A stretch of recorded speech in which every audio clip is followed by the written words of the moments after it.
And your history fact of the day is a mistress who's having a bit of a renaissance. For coffee, aboard, and if it's your birthday today, happy birthday. It is January the 17th. So Bavaria in the 1800s. Its king is Ludwig I, not the second. The second is the one that builds all those lovely castles, but the first one, he's the grandfather of that person, and he's got himself a mistress. And her name is Lola Montez.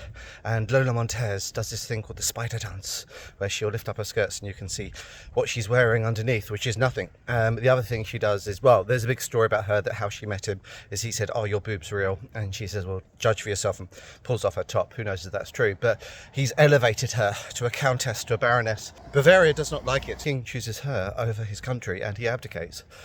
He'll die. And what happens to Lola is she goes to Paris. She'll end up Australia at one point. There's a mystery of who was she? She's so exotic.